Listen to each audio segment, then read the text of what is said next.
Hello Cancer, welcome back to my channel. If you're a returning subscriber, thank you for coming back. If you have strong influences in your chart associated with another sign, then please feel free to cross-watch for further insights. I have shuffled and laid out the cards, so we'll begin now. I work through the 12 houses of the zodiac, and the cards in each house indicate the energies at this time. So for Gemini, for the first house, we have Libra, I balance.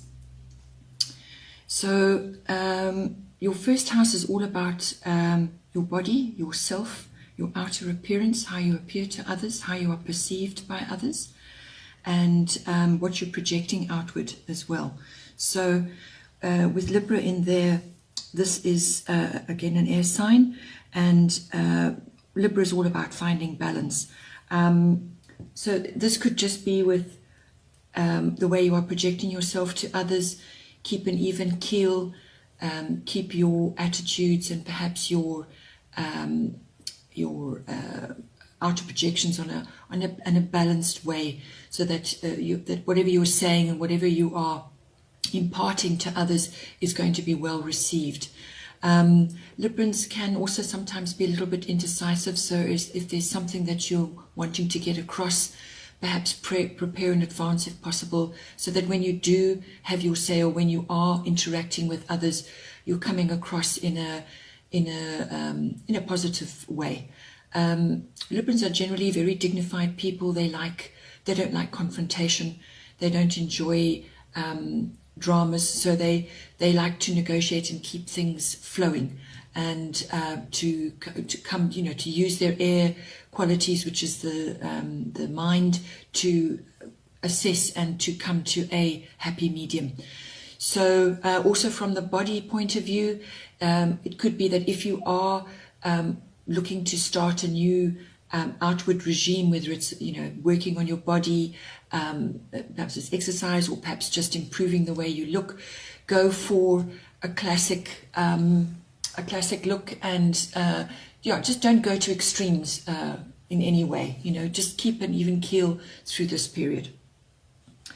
When it comes to the second house, we have the North Node, which is appearing in there. The North Node is always to do with life purpose. And it's what if you're into following, your past lives, or thinking about what you've brought in from past lives, the North Node is all about moving on from that and moving into your life purpose for this particular incarnation. So you use the South Node to give you your foundation, to see what it is that you are bringing in with you. So if it could be hidden talents, it could be some kind of ability that is now starting to surface. It could also just be putting to bed past issues which have dogged you, and now you need to move forward into a clearer path and feel more at home in that particular house. Now the second house is all to do with income, your money that you've got coming in. It's to do with values.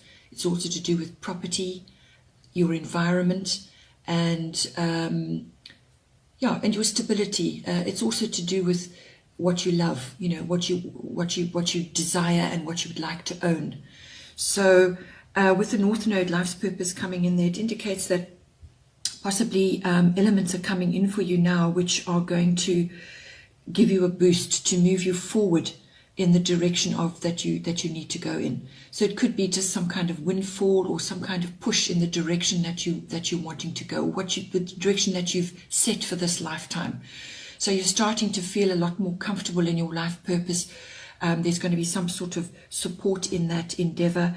It could also just be coming home to yourself when it comes to your own values and what you want to move forward with in your life.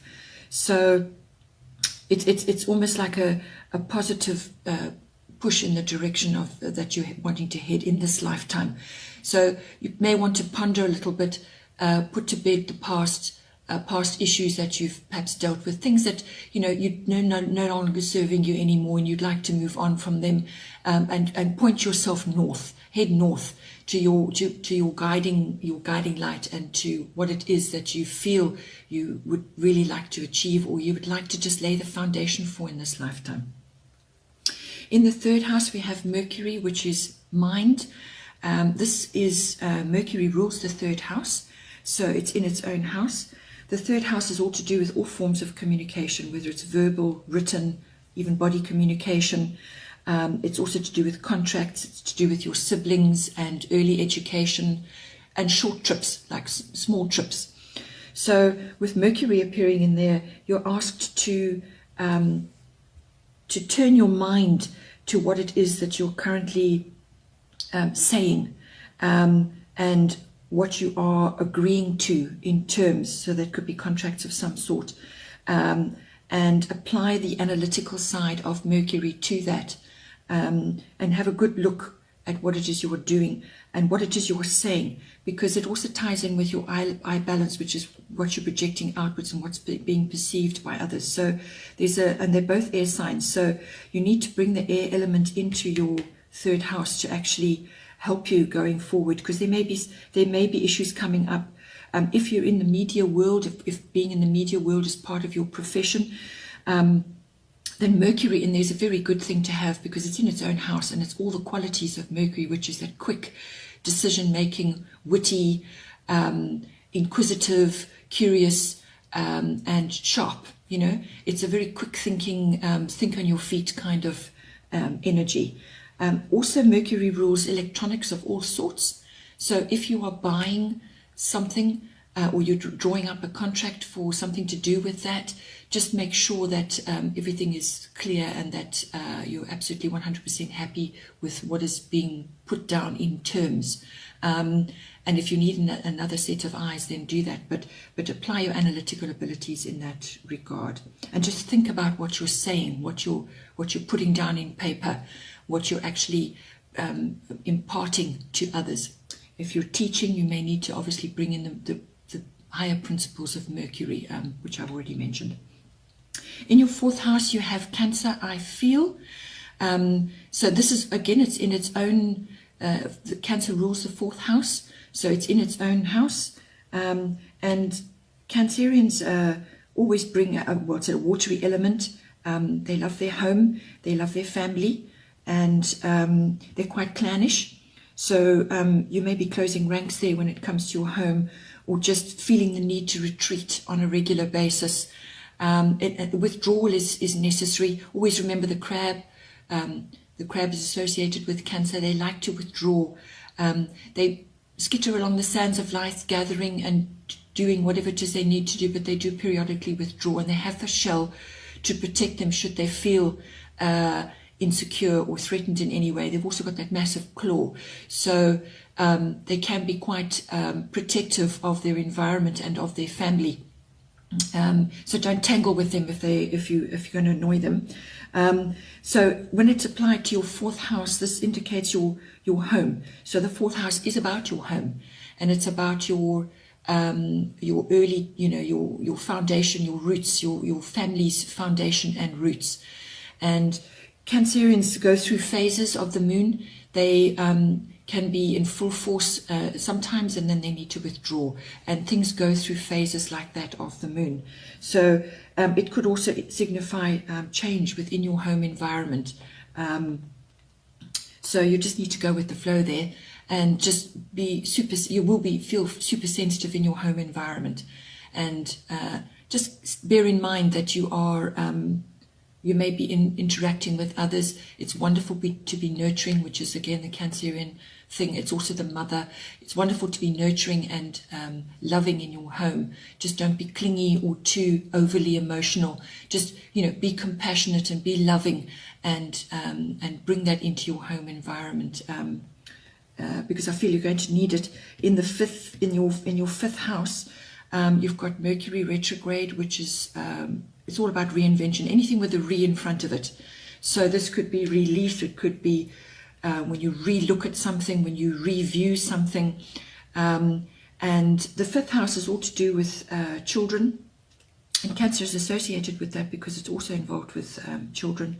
It rules, it has associations there. So your fifth house, children, it's your creativity, and it's your love affairs, romance, having fun, recreation of all kinds, whether it's sporting or whatever, and just having fun in general. But it can be a good indication of your creativity in this lifetime.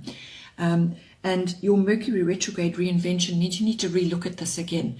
There's something that's coming up in your fifth house which is requiring some contemplation to figure out what is working, what is not working, what perhaps need to be tweaked. If it's to do with your children, one or more of your children may be going through a phase of reinvention where they are changing how they are moving forward in the world. So you're going to be having that in your fifth house. If it's a creative project, you're going to be perhaps may have to redo something.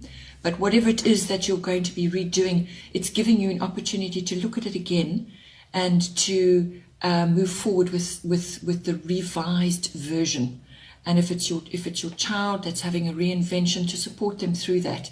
Maybe a little bit tricky at the sort of in the beginning stages, because basically there's change going on. There's a little bit of turmoil, and you may need to support them through that. And that's why I feel the Cancer for your home environment may be coming in there, where you will be super sensitive to what's going on, but just to stay balanced at all times.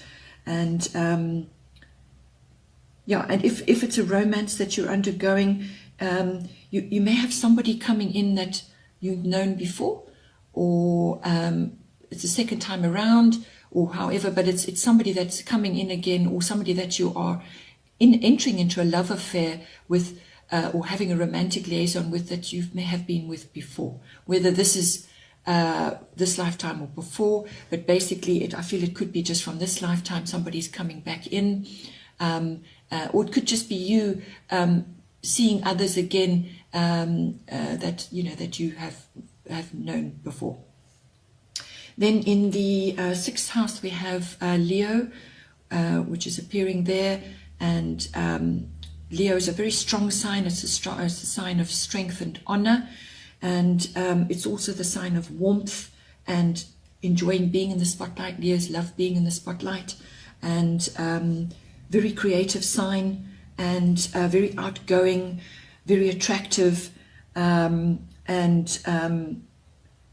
just a very uplifting energy to be around. So now it's appearing in your sixth house, which is all to do with your work projects, your routines, your daily routines, your work colleagues, your workplace, any projects that you're working on. It could be multiple projects that you're working on. And it can also indicate it's to do with your health, your physical health, and also to do with pets. So you may, in this one of those environments, you may be encountering Leo type people. So they're going to basically bowl you over. They're very, they project warmth and sunniness. So they're going to, they enjoy being in the spotlight. So you're going to have to learn to work with those energies. It also could just be that your workplace is going through a sort of an uplifting vibe, and whatever work it is that you're doing, if you're a sole worker and if you work independently on your own, you're going to be bringing that creative side into your projects, which is great. And you may be, whatever it is you're working on, may be in the spotlight of some, or the spotlight's either going to be on you or it's going to be on your work projects. It's a very, as I said, a very abundant energy to have. It can also, going the other way, it can also be a little bit arrogant and egotistical. If you're looking at from a health point of view, possibly something there. Leo always rules the heart, the circulatory system, so it could be something in there that you're needing to address or to look at. It's a sunny sign, very warm sign, and you could just be feeling good about yourself as well. But if there are health issues, then to to actually address it and look at it. And if you need a checkup, then go for a checkup. Then in the 7th house, which is your house of your relationships, your personal relationships, your one-on-ones, you've got Aries, I am, very fiery sign to be having in there. And this is your, as I said, your one-on-one, between you and your significant other, or you and your business partner. And it's a very dynamic energy, a very forceful energy, get up and go, lots of fresh ideas, movement, change, moving forward, progression. Or it could just be a really great idea. So if it's a business partnership, there's going to be a lot of energy and a lot of a lot of things happening, but forward movement, fiery, passionate projects that you maybe, or business that you may be starting. If it's to do with you and your partner, a lot of fiery, passionate energy there. And, let's go and get them. Let's get up and go. Let's go and do things. Aries are also very loyal people, actually, when it comes to relationships as well. Once they've decided what they want and who they want, they will go after it. And they will they put their whole heart into it. So if that's the energy you're bringing into those relationships, your one-on-ones, you and your significant other, that's great. It also can bring in the impulsiveness and the just very ambitious, almost sort of self-centered as well, in a way that you're going after that one particular goal, or you're actually going after that one particular person. So it can also be a very impulsive, very forceful sign. So don't overdo it, but use that passionate, fiery energy and harness the loyalty of the Aries to actually make your relationship better. Then in the 8th house, which is the house of sexual relations, sex, death, and rebirth. So more than likely that's symbolic death and rebirth. And you've got Jupiter and you've got abundance appearing there. Jupiter is the planet of abundance. It's a very positive thing to have in your 8th house. The 8th house is also the house of big finance, like investments, insurance, legacies, inheritances, and taxes. And it's also other people's money. So you could be dealing with other people's money, whether it's your profession or you're perhaps dealing with it in connection with a committed relationship. The 8th house deals with shared resources between partners. So Jupiter coming in there is a very abundant, very opportunistic energy, joy, good luck, happiness, abundance. It's all those wonderful things, windfalls, just lots and lots of more and more of whatever it is that is joyful. And if it's money, well, that's money. If it's abundance, it's abundance, because abundance can come in all kinds of forms, not necessarily just money.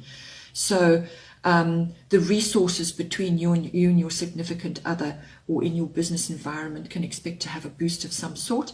Also, Jupiter is, because it's the biggest planet, it can also be a bit overbearing and a bit egotistical, and exaggeration, going over the top. So just be aware that if it's to do with money, big money, just make sure that if you're making a splash, or you're getting a windfall and now you need to make a massive outlay on something, just think about it. Bring in your Mercury with your 3rd house that you've got appearing there. Bring that in, so that you are placing that money to the highest good. That's going to be the biggest benefit. Don't frit it away, or make an impulsive purchase, or make an impulsive decision. So it's covering all of that, but it's a very positive thing to have. And if it's your sexual energies with your close partner, then again it's bringing in joy and happiness to that area of your life. If it's to do with the symbolic death and the rebirth of something, it's a very positive thing, because what it means is that whatever was there before has died away, and something new is coming out of that. And to have Jupiter in that regard to whatever it might be in your life is a very positive thing. Then in the 9th house we have the water element, which is sensing. So this is all to do with exactly that, the feelings side of your nature and your particular focus in this house. The ninth house is all to do with long distance travel. So there may be travel over water somewhere. It could also be, it's also to do with publishing, the media, the law, legal matters, and also to do with teaching, your religion and your beliefs. So it covers quite a broad spectrum of areas in your life. And to have the watermelon element in there, it basically means that you need to be sensitive to the energies that are swirling around you. You need to be going with the flow, basically. That's what, in a nutshell, that's what it comes to. So just go with it, don't fight the river, just go with it. Be sensitive and open. Use your gut feelings to navigate, really. And if it's to do, it can also be just coming into connection with foreign things, whether it's traveling to a foreign place or dealing with people from other countries, importing and exporting, being exposed to foreign beliefs, foreign ideas. It could even be a foreign religion to what you've grown up with. Perhaps you're being exposed to new ideals in that. So you need to just feel deeply the concepts around it and see if it's right, it's a good fit for you. Think deeply about it, feel deeply about it, and just go with the flow, explore, enjoy that. It's quite a harmonious thing to have, is that water element. It can also sometimes make you a little bit lazy, but just bring in your other elements, which we've already discussed in your chart, into that. And if you're traveling, well, it may just mean that you may be going over water, which would indicate long distance travel of some kind. Then we have in the 10th house, which is your house of career, ambition, your authority figures, your status, your public status, your reputation, your fame, anything like that. The air element coming in there basically means that your communication skills, when it comes to those parts of your life, are going to have to be super sharp. You need to bring in your analytical abilities in to navigate those aspects of your life. And always remember, air rules Aquarius, Libra, and Gemini. It's sharp thinking, it's analytical thinking, it's progressive thinking. It's if it's Aquarius, it's far thinking, visionary, it could also, the air element tends to carry communication from elsewhere as well. So that could be gossip even. It could even be advanced technology of some sort.